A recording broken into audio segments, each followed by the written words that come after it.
Hi and welcome back to the Shamrock Quilt Studio. I'm Kim and today we're talking about the progress that I've made on Miss Kelly, and we sure are getting close, and we're trying a few extra things this coming week, and I wanted to share those with you in addition to giving you an update on the progress.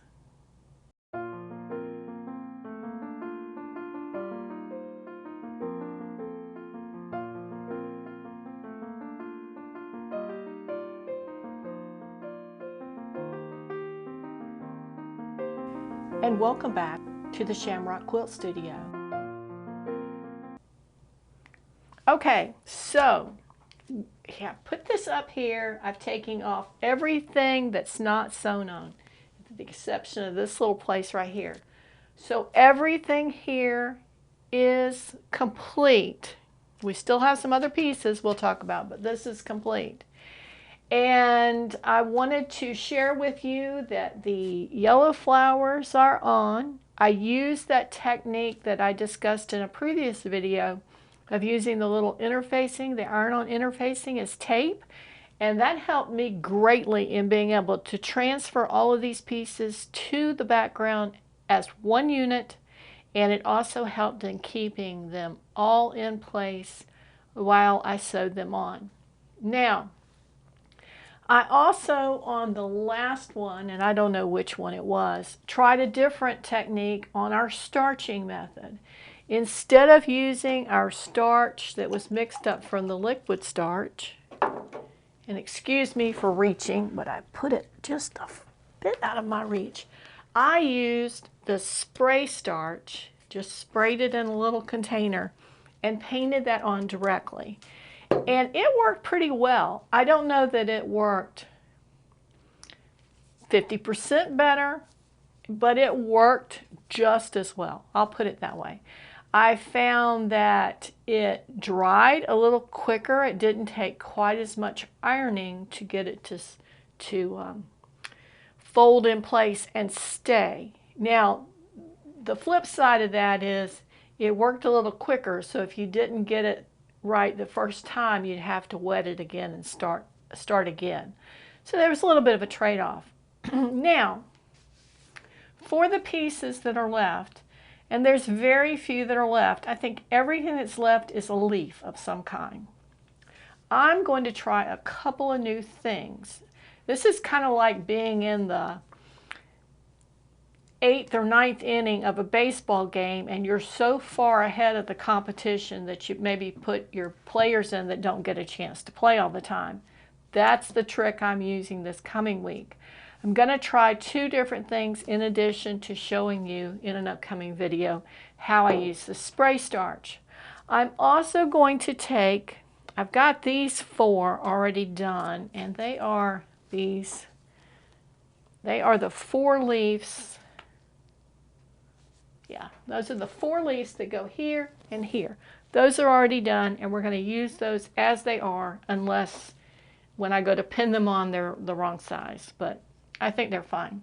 So I've got 3 leaves on both sides, then I've got 2 leaves here and here that need to be put on, and then I've got a couple here and here. So we were talking about 3, 4, 5, 6, 7 that need to be made. And I'm going to try using a freezer paper method to do those. I've been studying how other people use freezer paper. I have used freezer paper for another project, and on that particular project, it was a huge applique. And when I say huge, I mean huge. It was a baseball this size. So that really the only thing I could use was some kind of paper product. And I did choose to go the freezer paper route. So I'm going to try it with the leaves and see how that works. And I will videotape it and show that to you.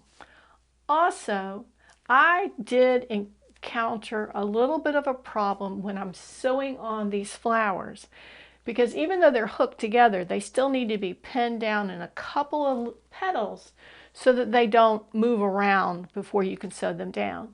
And it was difficult to pin all 3 on, and negotiate that thread in and out of where it needed to go without wrapping around the pin frequently. So I wanted to try another technique as well. And I went shopping yesterday to my local Joann store, which I've said before is at least a half an hour down the road. And if we go that far, we usually do some other errands at the same time. I headed to Joann's to get some applique glue. Michael's doesn't have it and Hobby Lobby doesn't have it in stock. And so surely Joann's did, right? They're a huge fabric store, lots of crafts. Joann's doesn't sell it in the store. So while I was there, I ordered it from Amazon and it'll be here Tuesday. So Tuesday evening, I'm planning on attaching at least a couple of pieces with that applique glue and sewing them on with that, and I'll report back to you how that works. We'll do a little bit of video footage as well. So coming up, you're going to have a video coming, and it probably will be Wednesday after you see this video of different techniques, and we're going to demonstrate the spray starch method. We're going to demonstrate the freezer paper method for making your pieces, and we're going to demonstrate the applique glue. So a big week coming up for new techniques, and I feel like we are far enough in this project and we've got enough extra supplies that we can take a chance and do something different and see how it works. The one advantage, if the freezer paper works well, is it's cheaper than the applique paper. I do know it's not going to be something that you could use many, many times if you had a pattern, for example, like the orange flowers. It may be that for something like that, the freezer paper would not work because you're having to make so many different petals. You'd be making six of each of those petals, and I'm not sure how that freezer paper would work. But for something, for example, how we use the notebook paper to do this, we could have used the freezer paper. Or something like the feathers where you're only making 2 of each. Now, I take that back. For the feathers, you had to cut 1 pattern for each side because remember, they're mirror images. For these flowers, you could do it. For the leaves, you could do it. So there's opportunities in this pattern and others to use different techniques. And I'm just here to tell you, I don't believe there's one technique that's better in every application and for every person. So you have to find your niche. Okay, so once we get those leaves done and we get them attached, we're finished with the applique. I do have one other flower. This one was pinned on, and in sewing these, it came off, so that does need to be sewn on. I would welcome any questions that you have on the design, the way I've chosen to do it, and really anything else that occurs to you that you may want to know. Anything that would help you in your applique journey. And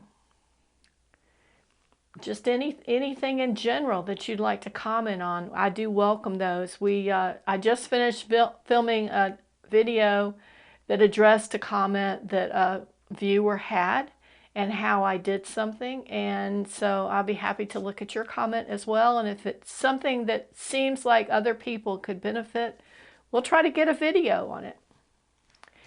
I'm all for sharing the information on this and making it accessible and easy for everyone to do. We're getting very, very close to the end of the applique process for this. I'm thinking a week to get everything done, and then half a week maybe to sew it on. So we'll be back soon with probably a completed picture of this, and then we will start on making the borders and they're going to be those dark purple borders. That's for sure. And decide at that point how we're going to move forward with it. We are going to be using some type of crosshatch, diagonal crosshatch in the background for the quilting. But like I said before, we don't want to make it really dense. We want to keep it kind of light so we don't have to heavily quilt everything on here. Okay, that's it for today, and we will see you next time here at the Shamrock Quilt Studio. If you like this video, be sure to give us a thumbs up and subscribe to the channel so we can get more subscribers, we get more visibility out there on YouTube, and we reach more people. Don't forget, we have a Facebook page that kind of tells you more day to day what might be happening here at the Shamrock Quilt Studio, because I am not able to get in here every night and film something for you, or every day.